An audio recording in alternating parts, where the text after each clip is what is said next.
নমস্কাৰ বন্ধুসকল, তোমালোকক স্বাগতম জনাইছোঁ মোৰ ইউটিউব চেনেললৈ। আজিৰ ভিডিঅ'টিত মই তোমালোকক দশম শ্ৰেণীৰ সমাজ বিজ্ঞান পাঠ্যপুথিৰ ইতিহাস খণ্ডৰ প্ৰথম অধ্যায় বংগ বিভাজন আৰু স্বদেশী আন্দোলন শীৰ্ষক পাঠটিৰ মাজৰ প্ৰশ্নসমূহ তোমালোকৰ লগত আলোচনা কৰাৰ লগতে পাঠটি থুলমূলকৈ তোমালোকক বুজাবলৈ চেষ্টা কৰিম। আহা তেনেহ'লে আজিৰ ভিডিঅ'টি আৰম্ভ কৰোঁ। ভিডিঅ'টি আৰম্ভ কৰাৰ আগতে তোমালোকক কৈ থওঁ যে এই পাঠটিৰ অনুশীলনীৰ প্ৰশ্নসমূহৰ উত্তৰ মই তোমালোকক ইয়াৰ আগৰ কেইটামান ভিডিঅ'ত আলোচনা কৰিছিলোঁ। সেই ভিডিঅ'কেইটাৰ ডেছক্ৰিপশ্যন বক্সত লিংক আছে, তোমালোকে সেই ভিডিঅ'কেইটা যদিহে চোৱা নাই তেনেহ'লে চাই ল'বা।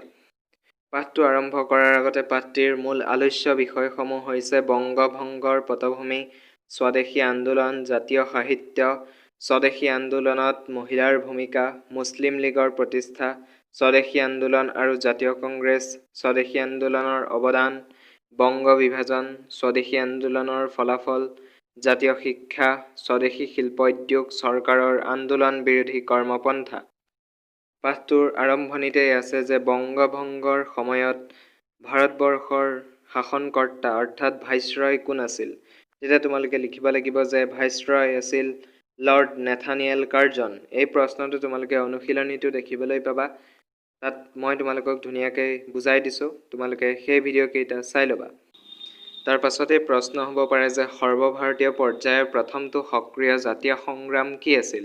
তেতিয়া তোমালোকে লিখিব লাগিব যে বংগভংগ বিৰোধী আন্দোলনটো আছিল সৰ্বভাৰতীয় পৰ্যায়ৰ প্ৰথমটো সক্ৰিয় জাতীয় সংগ্ৰাম। তাৰ পাছতে আহিলোঁ বংগভংগৰ পটভূমিলৈ। প্ৰথমতে আছে যে 1773 খ্ৰীষ্টাব্দত ইংলেণ্ডৰ চৰকাৰে নিয়ন্ত্ৰণকাৰী আইন প্ৰৱৰ্তন কৰি বংগ প্ৰেচিডেন্সিৰ গভৰ্ণৰ পদটো গভৰ্ণৰ জেনেৰেললৈ উন্নীত কৰিলে। এই ব্যৱস্থাটোৰ দ্বাৰা বোম্বাই আৰু মাদ্ৰাজৰ গভৰ্ণৰ দুগৰাকী ফৰ্ট উইলিয়ামৰ গভৰ্ণৰ জেনেৰেলৰ তলতীয়া কৰা হৈছিল।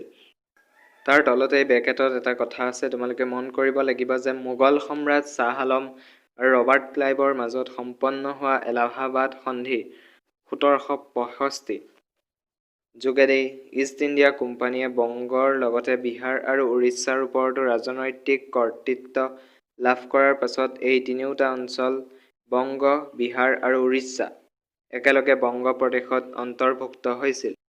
তাৰ পাছতে এটা গুৰুত্বপূৰ্ণ প্ৰশ্ন হ'ল যে বংগ বিভাজনৰ প্ৰথমটো পদক্ষেপ কি আছিল। তেতিয়া তোমালোকে লিখিব লাগিব যে ইংলেণ্ডৰ গৃহ চৰকাৰ আৰু ভাৰত চৰকাৰৰ মাজত বিস্তাৰিত আলোচনাৰ অন্তত পূব ভাৰতৰ এটা বিশাল এলেকাক বংগদেশৰ পৰা বিচ্ছিন্ন কৰাৰ সিদ্ধান্ত গ্ৰহণ কৰা হৈছিল। এই উদ্দেশ্য আগত ৰাখিয়ে ব্ৰহ্মপুত্ৰ উপত্যকাৰ 6খন জিলাকেইখন হ'ল গোৱালপাৰা, কামৰূপ, নগাঁও, দৰং, শিৱসাগৰ, লখিমপুৰ। এইকেইখন জিলাৰ সৈতে খাচীয়া, জয়ন্তীয়া পাহাৰ, নগা পাহাৰ, গাৰো পাহাৰ, কাছাৰ আৰু শ্ৰীহট্টক সংলগ্ন কৰি সৰ্বমুঠ এলেকা 54,100 বৰ্গমাইল আৰু জনসংখ্যা 41,50,000।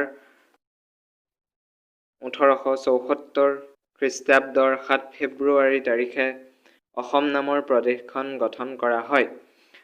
নৱগঠিত প্ৰদেশখনৰ কাৰণে মুখ্য আয়ুক্ত পদ এটা সৃষ্টি কৰি কৰ্ণেল R.S. কৃটিনজংক অসম প্ৰদেশ প্ৰশাসনৰ দায়িত্বভাৰ অৰ্পণ কৰা হৈছিল। এয়াই আছিল বংগ বিভাজনৰ প্ৰথমটো পদক্ষেপ। তাৰ পাছত আছে যে বংগ বিভাজনৰ ক্ষেত্ৰত দুজন ইংৰাজ বিষয়াৰ লৰ্ড কাৰ্জনক বিশেষভাৱে সহায় কৰিছিল। তাৰে এজন আছিল মধ্যপ্ৰদেশৰ মুখ্য আয়ুক্ত এণ্ড্ৰু ফ্ৰেজাৰ আৰু আনজন আছিল অসমৰ মুখ্য আয়ুক্ত জন ব্যামফিল্ড ফুলাৰ। তাৰ পাছত আহিলোঁ বংগ বিভাজন। সাধাৰণতে তোমালোকক বংগ বিভাজন বা বংগভংগ বুলি কোৱা হয়।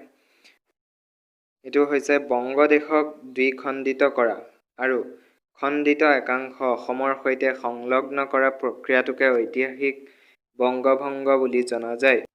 তাৰ পাছতে আহিলে মষ্ট ইম্পৰ্টেণ্ট প্ৰশ্নটো, লৰ্ড কাৰ্জনে ঘোষণা কৰা বংগভংগৰ চাৰিদফীয়া আঁচনিখন কি আছিল। এইটো হৈছে মষ্ট ইম্পৰ্টেণ্ট বংগভংগ আঁচনিৰ প্ৰথম দফা। তাৰে প্ৰথমটো আছে ৰাজশ্বাহী, ঢাকা আৰু চট্টগ্ৰাম সংমণ্ডলৰ সৈতে অসম সংলগ্ন নতুন প্ৰদেশখনৰ নাম পূৰ্ববংগ আৰু অসম হ'ব। দ্বিতীয়টো পূৰ্ববংগ আৰু অসম প্ৰদেশৰ ৰাজধানী হ'ব ঢাকা। পূৰ্ববংগ আৰু অসম প্ৰদেশৰ শাসনৰ দায়িত্ব এজন লেফটেনেণ্ট গভৰ্ণৰৰ হাতত অৰ্পণ কৰা হ'ব। ঘ. অসমৰ ৰাজধানী শ্বিলঙৰ পৰা ঢাকালৈ স্থানান্তৰ হ'ব। এয়া হৈছে বংগভংগ আঁচনিৰ প্ৰথম দফা। তাৰ পাছত আহিলে দ্বিতীয় দফা। দ্বিতীয় দফাৰ প্ৰথমতে আছে যে পূৰ্ববংগ আৰু অসমৰ বাবে ঢাকাত সুকীয়া উচ্চ ন্যায়ালয় স্থাপন হ'ব আৰু সুকীয়া উচ্চ ন্যায়ালয় স্থাপন নোহোৱা পৰ্যন্ত প্ৰদেশখন কলিকতা উচ্চ ন্যায়ালয়ৰ এক্তিয়াৰভুক্ত হ'ব। এয়া আছিল দ্বিতীয় দফা। এতিয়া আহিলোঁ তৃতীয় দফালৈ। পশ্চিমবংগ, বিহাৰ, উৰিষ্যা আৰু ছোটনাগপুৰ সহ বংগ প্ৰদেশৰ ৰাজধানী কলিকতা হ'ব। এইটো আছিলে তৃতীয় দফাৰ কাৰ্যসূচী। এতিয়া আহিলোঁ চতুৰ্থ দফা।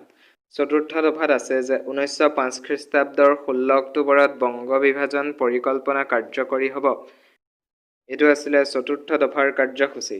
এই চাৰিটা দফাৰ তোমালোকে সুন্দৰভাৱে মনত ৰখাটো অতি দৰকাৰ। এতিয়া আহিলোঁ স্বদেশী আন্দোলন।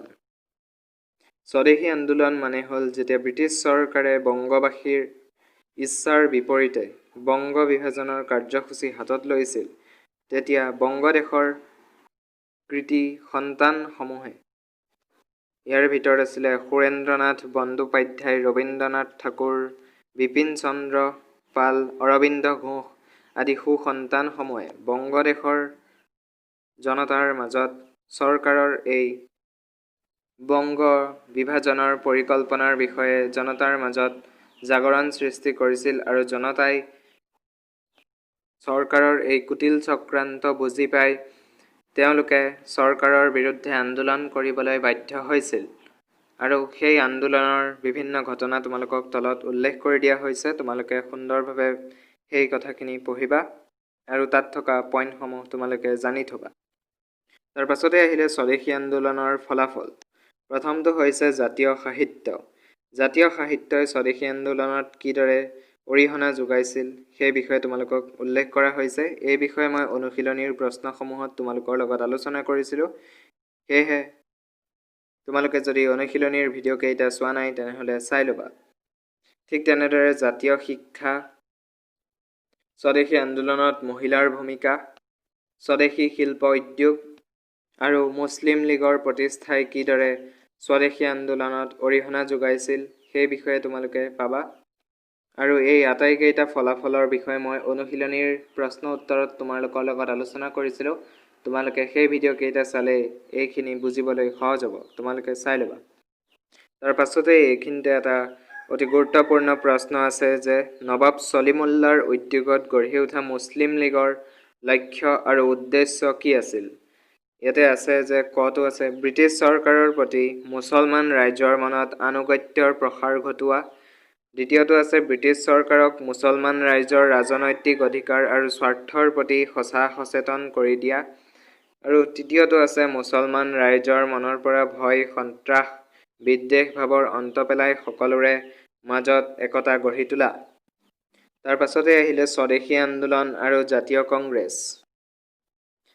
বংগ বিভাজনৰ পৰিণতিস্বৰূপে যিদৰে বংগবাসীয়ে স্বদেশী আন্দোলন কৰিবলৈ বাধ্য হৈছিল, তাত জাতীয় কংগ্ৰেছে বলিষ্ঠ ভূমিকা পালন কৰিছিল। জাতীয় কংগ্ৰেছৰ সদস্যসকলে কিদৰে স্বদেশী আন্দোলনত ভাগ লৈছিল সেই বিষয়ে তোমালোকক তলত উল্লেখ কৰা হৈছে। তোমালোকে এইখিনি ভালদৰে পঢ়িবা। ইয়াতে এটা গুৰুত্বপূৰ্ণ প্ৰশ্ন আছে যে লাল বাল পাল বুলি কাক কোৱা হয়। ইয়াতে লাল হৈছে লালা ৰাজপথ ৰায়, বাল হৈছে বাল গংগাধৰ তিলক আৰু পাল হৈছে বিপিন চন্দ্ৰ পাল। এই তিনিওজনকে চমুকৈ লাল বাল পাল বুলি কোৱা হয়। তাৰ পাছতে আহিলে চৰকাৰৰ আন্দোলন বিৰোধী কৰ্মপন্থা। স্বদেশী আন্দোলন স্তম্ভিত কৰিবলৈ ব্ৰিটিছ চৰকাৰে কি ধৰণে আন্দোলন বিৰোধী কৰ্মপন্থা হাতত লৈছিল সেইসমূহ আছিলে যে তেওঁলোকে আন্দোলনৰ নেতাসকলক ব্ৰিটিছ চৰকাৰৰ আৰোপিত উপাধি, পদক আৰু পদ প্ৰদান কৰিছিল। তেওঁলোকক উচ্চ ন্যায়ালয়ৰ বিচাৰপতিৰ পদ, ব্ৰিটিছ সংসদত সদস্যৰ পদ, ভাইচৰয় পৰিষদৰ সদস্য পদ নতুবা প্ৰাদেশিক পৰ্যায়ৰ লোভনীয় সদস্যৰ পদ যাচি বংগভংগ পৰিকল্পনাত তেওঁলোকৰ সমৰ্থন আশা কৰিছিল। কিন্তু জাতীয় কংগ্ৰেছৰ সদস্যসকল চৰকাৰৰ এই লোভনীয় পদসমূহ ল'বলৈ অমান্তি হৈছিল আৰু তেওঁলোকে ৰাইজক চৰকাৰ প্ৰদত্ত পদ বা উপাধিসমূহ ঘূৰাই দিবলৈ আহ্বান জনাইছিল। এই আহ্বানৰ প্ৰতি সঁহাৰি জনাই গোপাল কৃষ্ণ গোখলে পোনপ্ৰথম নাইটহুড উপাধি ব্ৰিটিছ চৰকাৰক ঘূৰাই দিছিল। তাৰ পাছতেই আছে স্বদেশী আন্দোলনৰ অৱদান। স্বদেশী আন্দোলনৰ অৱদানৰ বিষয়ে অনুশীলনীত এটা প্ৰশ্ন আছে। তাত মই তোমালোকক সুন্দৰভাৱে এই অৱদানসমূহৰ বিষয়ে আলোচনা কৰিছোঁ। তোমালোকক সেই ভিডিঅ'টিৰ লিংকটো ডেছক্ৰিপশ্যন বক্সত দিয়া হৈছে, তোমালোকে ভিডিঅ'টি চাই ল'বা। ইয়াতে আন এটা গুৰুত্বপূৰ্ণ প্ৰশ্ন আছে যে স্বদেশী আন্দোলনৰ মাজেৰে ভাৰতীয় নাৰীৰ আন্দোলনৰ প্ৰৱণতা গঢ়ি উঠিছিল। কোন দুটা ঘটনাই বংগদেশৰ নাৰী সমাজক আন্দোলনমুখী কৰি তুলিছিল? এই প্ৰশ্নটোৰ উত্তৰ মই তোমালোকক এটা ছেপাৰেটলি ভিডিঅ'ত আলোচনা কৰিছোঁ। সেই ভিডিঅ'টিৰ ডেছক্ৰিপশ্যন বক্সত লিংক আছে, তোমালোকে সেই ভিডিঅ'টিও চাই লোৱা। এইটো যথেষ্ট গুৰুত্বপূৰ্ণ প্ৰশ্ন, তোমালোকে চোৱাটো অতি দৰকাৰ। তাৰ পাছতে আহিলোঁ পাঠটোৰ মূল কথালৈ। মূল কথাত থকা আটাইকেইটা প্ৰশ্ন মই তোমালোকক পাঠটো বুজাওঁতে তোমালোকক কৈ গৈছোঁ। তোমালোকে যদিহে মন কৰা তেনেহ'লে মূল কথাকেইটা চাবলৈ তোমালোক ইচ্ছুক, তেনেহ'লে তোমালোকে চাই ল'বা। তাৰ পাছতে আহিলোঁ পাঠটিৰ অনুশীলনীলৈ। অনুশীলনীত থকা অতি চমু উত্তৰৰ প্ৰশ্ন তোমালোকক মই কিছুদিন পূৰ্বে আগবঢ়াইছিলোঁ আৰু সেই ভিডিঅ'কেইটাত তোমালোকৰ যথেষ্ট সঁহাৰি জনাইছা।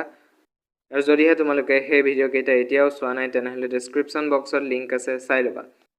কাৰণ পৰীক্ষাত তোমালোকে অনুশীলনীৰ প্ৰশ্নসমূহৰ পৰাই অধিক প্ৰশ্ন দেখিবলৈ পাবা। আৰু সেই প্ৰশ্নসমূহৰ উত্তৰ কিদৰে সুন্দৰভাৱে উপস্থাপন কৰিবলৈ পাৰিবা সেই বিষয়ে মই তোমালোকক লগত আলোচনা কৰিছোঁ। তোমালোকে সেই ভিডিঅ'কেইটা চাই ল'বা। বন্ধুসকল, আজিৰ ভিডিঅ'টিত মই তোমালোকক দশম শ্ৰেণীৰ সমাজ বিজ্ঞান পাঠ্যপুথিৰ ইতিহাস খণ্ডৰ প্ৰথম অধ্যায় বংগ বিভাজন আৰু স্বদেশী আন্দোলন শীৰ্ষক পাঠটিৰ চমুকৈ তোমালোকক বুজোৱাৰ লগতে পাঠটিৰ মাজত থকা চমু প্ৰশ্নসমূহ তোমালোকৰ লগত আলোচনা কৰিছোঁ। ভিডিঅ'টি চাই কেনে পাইছা তোমালোকে মোক কমেণ্ট কৰি জনাবা। যদিহে ভিডিঅ'টি চাই ভাল পালা তেনেহ'লে লাইক কৰিবা, বন্ধুবৰ্গৰ লগত ভিডিঅ'টি শ্বেয়াৰ কৰি দিবা। আৰু যদিহে কিবা বুজি পোৱা নাই তেনেহ'লে মোক কমেণ্ট কৰি জনাবা, মই তোমালোকৰ কমেণ্টৰ ৰিপ্লাই নিশ্চয় দিম। আৰু এনেধৰণৰ নতুন নতুন ভিডিঅ'সমূহ চাই থাকিবলৈ মোৰ চেনেলটো ছাবস্ক্ৰাইব কৰি বেল আইকনটো প্ৰেছ কৰি থ'বা, যাতে এনেধৰণৰ ভিডিঅ'ৰ ন'টিফিকেশ্যন তোমালোকে সকলোতকৈ আগতেই লাভ কৰা। অনুশীলনীৰ প্ৰশ্ন উত্তৰৰ ভিডিঅ'বোৰ ডেছক্ৰিপশ্যন বক্সত লিংক আছে, তোমালোকে চেক কৰিবা। আজিলৈ ভিডিঅ'টি ইমানতে এৰিছোঁ। ধন্যবাদ।